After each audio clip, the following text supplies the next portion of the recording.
meu nome é Ayrton Lopes, eu sou Chief Data Officer na Lambda 3, sendo anteriormente cientista de dados com foco em Machine Learning e desenvolvimento de bots.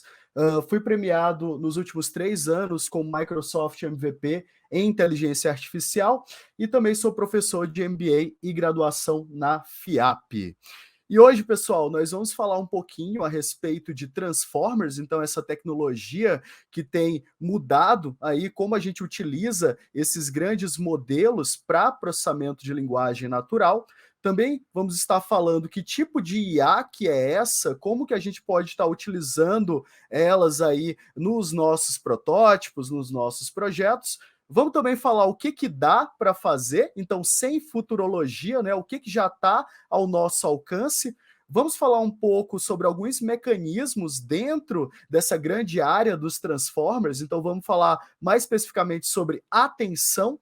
E aí eu vou entrar também naquela, né, que é a questão de $1 bilhão, né? Será que nós já temos modelos voltados para processamento de linguagem natural que sejam sencientes, né? Ou seja, que possam expressar, entender emoções, né? Então, vamos falar um pouco sobre isso hoje.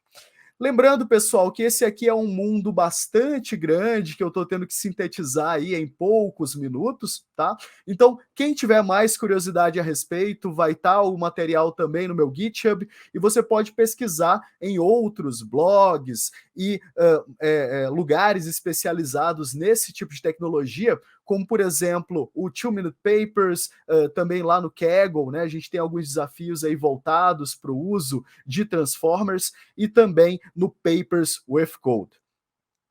Bem, pessoal, então falando brevemente aí sobre o que afinal de contas são esses Transformers, né? Então eu vou estar abordando aqui nessa apresentação essa técnica que é muito utilizada por vários modelos de linguagem natural. Eu vou estar exemplificando aqui principalmente pelo modelo BERT, tá? Mas também é o que é utilizado pelo GPT-3, que foi citado na palestra anterior, e mais recentemente pelo Lambda, né? Então, uma arquitetura de rede neural aí que o Google Research inventou lá em 2017, uma arquitetura aberta que qualquer um pode estar utilizando. Essa arquitetura, ela produz um modelo que pode ser treinado para ler muitas palavras, tá? Pensem aqui em frases, parágrafos, textos completos e aplicar esse conceito que eu vou estar explicando de self-attention, atenção, gerando essa atenção e fazendo com que as palavras, né, com que a gente possa identificar as relações entre diferentes palavras, como que essas palavras se relacionam e em seguida está prevendo quais palavras que virão a seguir. Então também vou estar falando como que essa tecnologia pode ser utilizada a nível de aplicação. Então, pessoal, quando a gente começa a falar desse tipo de tecnologia, né, lembre-se que a linguagem ela é notavelmente adaptável, né? Ela pode ser literal ou figurativa, florida ou simples, inventiva ou informativa, e essa versatilidade faz da linguagem uma das grandes ferramentas da humanidade, mas também um dos maiores quebra-cabeças aí quando falamos de ciência da computação. Embora as conversas elas tendam a girar em torno de tópicos específicos, a natureza aberta faz com que elas possam começar em um lugar e terminar em outro completamente diferente. Essa qualidade sinuosa pode rapidamente atrapalhar esses agentes de conversação, né, os nossos famosos chatbots, que tendem a seguir aí caminhos estreitos, pré-definidos, geralmente quando a gente fala de um fluxo conversacional. Então, pessoal, nos últimos anos, teve aí uma revolução quando a gente começa a falar da construção desses modelos de aprendizagem de máquina que lidam com texto, né? Então, nossa compreensão conceitual de como a gente pode estar representando as palavras e frases de uma maneira que melhor se encaixe e que nós consigamos capturar significados, as relações subjacentes entre os conteúdos que estão ali sendo transmitidos, né, fez com que a gente pudesse, então, evoluir. E agora vou estar falando dos mecanismos que são mais utilizados nesses diferentes modelos. Lembrando que muito disso aqui é fruto do trabalho da comunidade, tá? Então, muitos desses modelos são abertos, você pode estar utilizando, e eles são também muito baseados aí em problemas que nós já passamos em áreas como, por exemplo, visão computacional.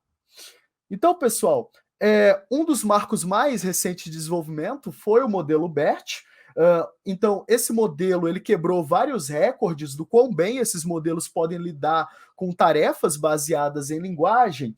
E esse modelo ele é aberto, tem inclusive modelos pré-treinados, tanto ali para um uso profissional, quanto para um uso mais de hobby ou para projetos pequenos, e ele se baseia numa série de várias outras ideias, tá? Vários outros conceitos, como, por exemplo, aprendizagem de sequência, a próprio Transformer da OpenAI, essa ideia de Transformer que eu vou estar citando aqui também.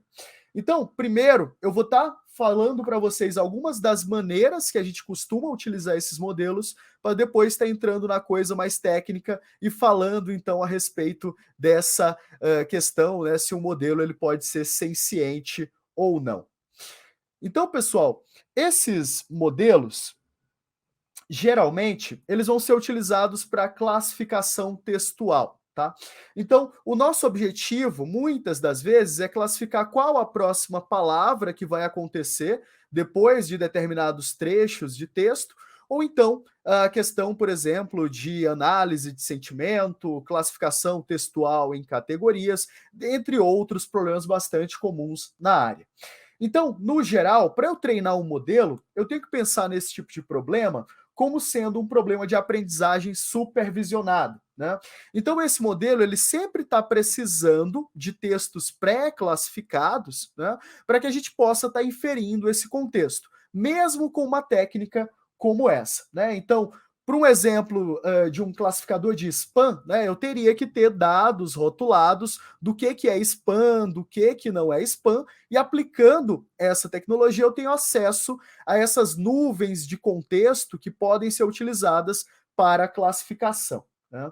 Então, pessoal, isso aqui pode ser utilizada numa gama bastante grande de tarefas, até mesmo aí já falei análise de sentimentos, análise de textos, review de conteúdo e agora, mais recentemente, criação de conteúdos novos, como, por exemplo, problemas de perguntas e respostas, sumarização de textos, dentre vários outros. Então, pessoal, primeira coisa que eu vou estar mostrando aqui para vocês é que, na verdade, essa rede ela está sempre pegando essa informação em linguagem natural humana e, claro, ela está codificando isso a nível de um vetor de características daquele texto e está avaliando agora quais palavras mais comumente vão estar ali numa determinada frequência, numa vizinhança, né, próximas entre si, e de fato a gente começa, então, com base nessa quantificação, a entender o contexto do que está sendo falado em cada texto ou frase em específico.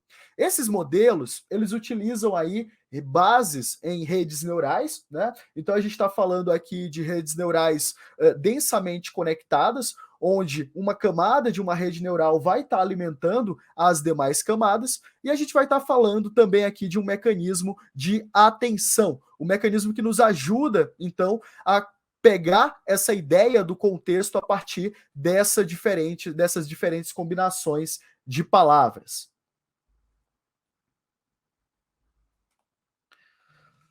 Então, quando a gente fala dessa questão, dessa combinação dessas palavras, né, eu estou falando então de ter um mecanismo aqui que ele seja suficientemente robusto para depois dessa quantificação ele tá predizendo ali qual a disposição dessas palavras que mais está imbuída no nosso texto, que mais está quantificada, e ao mesmo tempo nós começamos a gerar contexto a partir dessas diferentes variações da linguagem.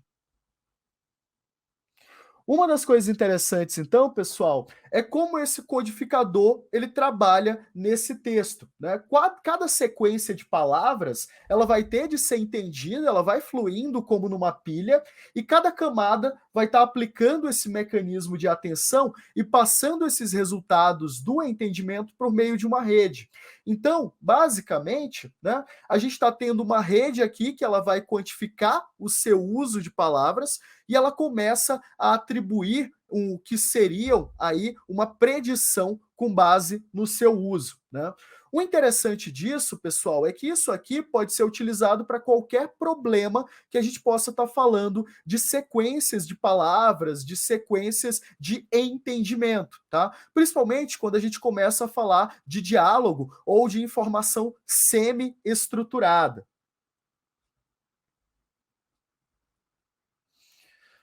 Uma das coisas interessantes, então, é quando a gente começa a falar também de problemas não só problemas binários, né, como a classificação de spam, como a análise de sentimento, se sentimento positivo, negativo, mas agora essa técnica ela pode ser adaptada para outros usos, inclusive classificação multiclasse, até mesmo junto a imagens e mecanismos, né, de sumarização textual, tradução simultânea, legendas automatizadas, criação e organização de fluxos conversacionais, dentre outros.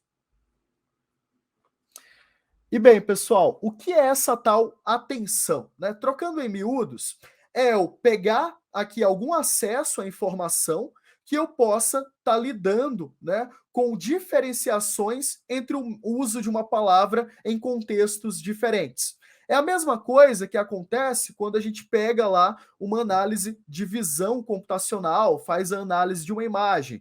Uma imagem, num determinado contexto, pode significar uma coisa, em outro contexto, pode significar outra coisa.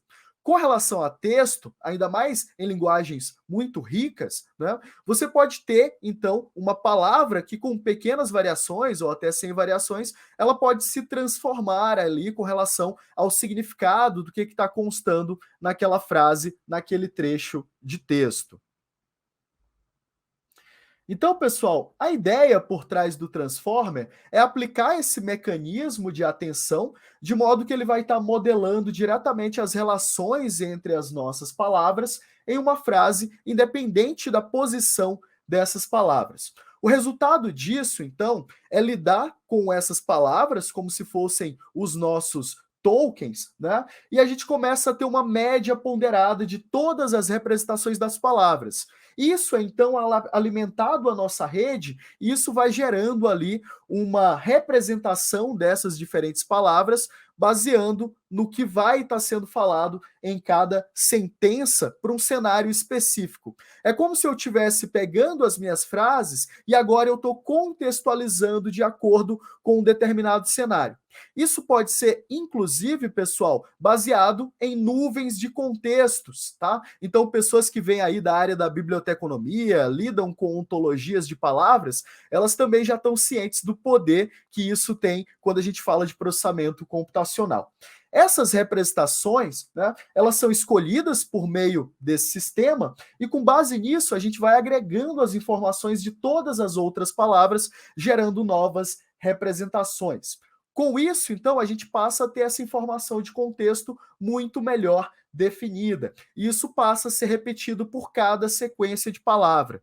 Então, pessoal, é uma rede que ela vai estar aprendendo de acordo com o conteúdo que você vai estar apresentando para ela. Quanto maior qualidade, quanto mais fidedigno esse conteúdo, de acordo com o contexto que você quer apresentar, melhor.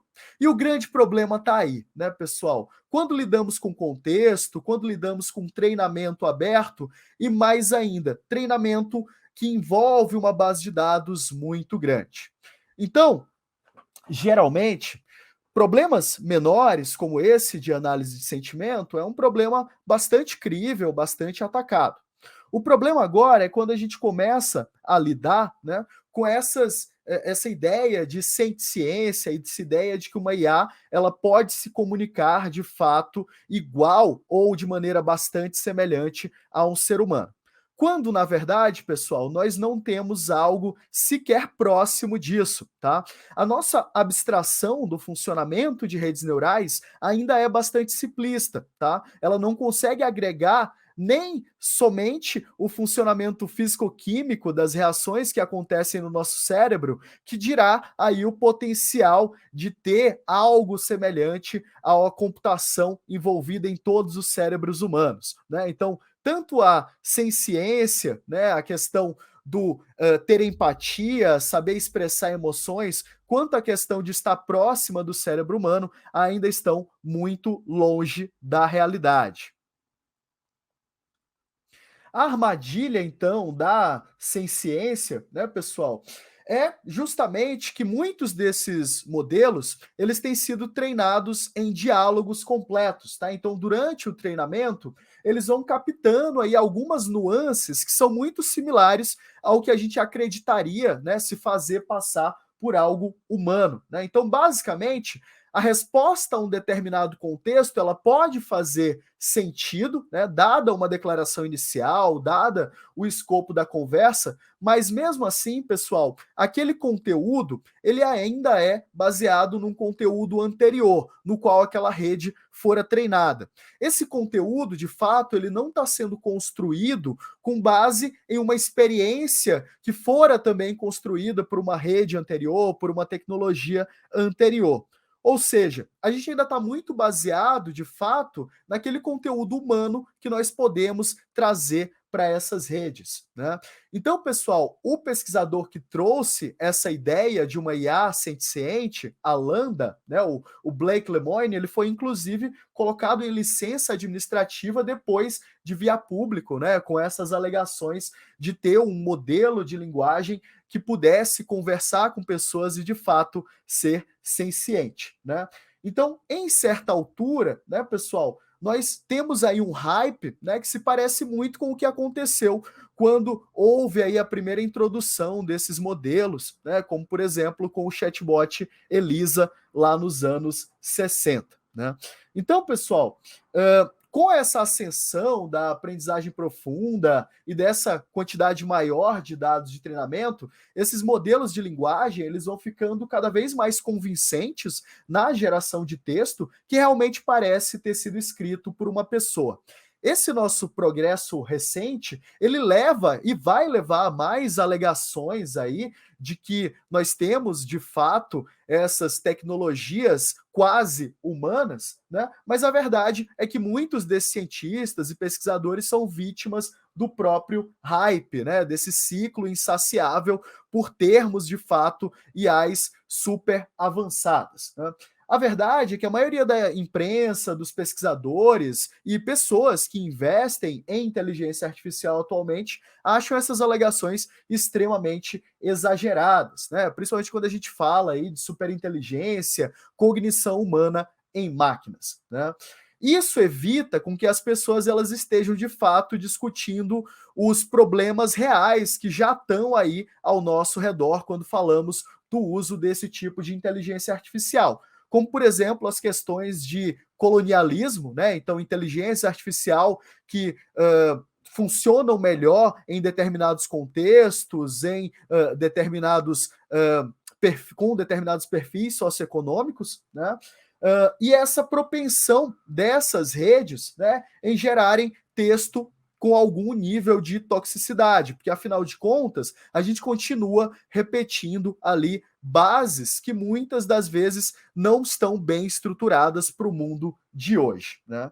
Então, pessoal, a gente tem que começar a pensar aí em inteligência artificial cada vez mais explicável, menos enviesada e não só pensar em padrões que já estão nos sendo expostos aí, impostos há vários anos. E com isso, pessoal, eu vou encerrando a minha participação aqui por enquanto na trilha, né? Espero vocês depois na sala se tiverem quaisquer dúvidas e meu muito obrigado.